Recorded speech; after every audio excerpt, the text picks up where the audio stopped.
A Course in Miracles. Text, Chapter 25, The Remedy, Section 10, The Justice of Heaven. What can it be but arrogance to think your little errors cannot be undone by heaven's justice? And what could this mean except that they are sins and not mistakes, forever uncorrectable, and to be met with vengeance, not with justice? Are you willing to be released from all effects of sin? You cannot answer this until you see all that the answer must entail. For if you answer yes, it means you will forego all values of this world in favor of the peace of heaven. Not one sin would you retain, and not one doubt that this is possible will you hold dear that sin be kept in place. You mean that truth has greater value now than all illusions, and you recognize that truth must be revealed to you because you know not what it is. To give reluctantly is not to gain the gift because you are reluctant to accept it.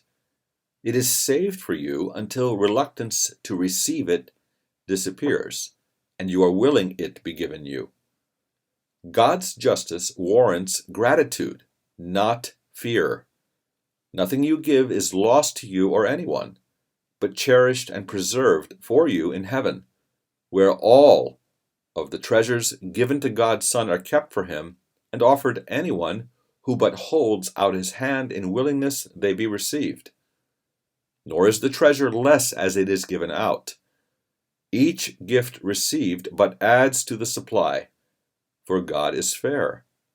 He does not fight against his Son's reluctance to perceive salvation as a gift from him, yet would his justice not be satisfied until it is received by everyone. Be certain. Any answer to a problem the Holy Spirit solves will always be one in which no one loses. And this must be true because he asks no sacrifice of anyone. An answer which demands the slightest loss to anyone has not resolved the problem, but has added to it and made it greater, harder to resolve, and more unfair. It is impossible the Holy Spirit could see unfairness as a resolution. To him, what is unfair must be corrected because it is unfair. And every error is a perception in which one at least is seen unfairly. Thus is justice not accorded to the Son of God. When anyone is seen as losing, he has been condemned, and punishment becomes his due instead of justice. The sight of innocence makes punishment impossible and justice sure. The Holy Spirit's perception leaves no ground for an attack. Only a loss could justify attack, and loss of any kind he cannot see. The world solves problems in another way. It sees a resolution as a state in which it is decided who shall win and who shall lose, how much the one shall take and how much can the loser still defend. Yet does the problem still remain unsolved. For only justice can set up a state in which there is no loser, no one left unfairly treated and deprived, and thus with grounds for vengeance. Problem solving cannot be vengeance, which at best can bring another problem added to the first, in which the murder is not obvious. The Holy Spirit's problem solving is the way in which the problem ends. It has been solved because it has been met with justice. Until it has, it will recur because it has not yet been solved. The principle that justice means no one can lose is crucial to this course. For miracles depend on justice, not as it is seen through this world's eyes, but as God knows it, and as knowledge is reflected in the sight the Holy Spirit gives. No one deserves to lose, and what would be unjust to him cannot occur. Healing must be for everyone because he does not merit an attack of any kind. What order can there be in miracles unless someone deserves to suffer more and others less?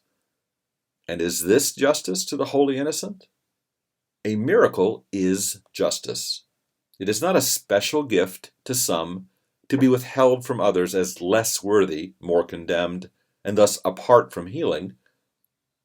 Who is there who can be separate from salvation if its purpose is the end of specialness? Where is salvation's justice if some errors are unforgivable and warrant vengeance in place of healing and return of peace? Salvation cannot seek to help God's Son be more unfair than he has sought to be. If miracles, the Holy Spirit's gift, were given specially to an elect and special group and kept apart from others as less deserving, then is he ally to specialness. What he cannot perceive, he bears no witness to. And everyone is equally entitled to his gift of healing and deliverance and peace. To give a problem to the Holy Spirit to solve for you means that you want it solved. To keep it for yourself to solve without his help is to decide it should remain unsettled, unresolved, and lasting in its power of injustice and attack. No one can be unjust to you unless you have decided first to be unjust. And then must problems rise to block your way and peace be scattered by the winds of hate. Unless you think that all your brothers have an equal right to miracles with you, you will not claim your right to them because you were unjust to one with equal rights. Seek to deny, and you will feel denied. Seek to deprive, and you have been deprived. A miracle can never be received because another could receive it not. Only forgiveness offers miracles, and pardon must be just to everyone. The little problems that you keep and hide become your secret sins, because you did not choose to let them be removed for you. And so they gather dust and grow until they cover everything that you perceive and leave you fair to no one. Not one right do you believe you have. And bitterness with vengeance justified and mercy lost condemns you as unworthy of forgiveness. The unforgiven have no mercy to bestow upon another. That is why your sole responsibility must be to take forgiveness for yourself. The miracle that you receive, you give. Each one becomes an illustration of the law on which salvation rests, that justice must be done to all if anyone is to be healed. No one can lose, and everyone must benefit. Each miracle is an example of what justice can accomplish when it is offered to everyone alike. It is received and given equally. It is awareness that giving and receiving are the same, because it does not make the same unlike. It sees no differences where none exist, and thus it is the same for everyone, because it sees no differences in them. Its offering is universal, and it teaches but one message. What is God's belongs to everyone and is his due.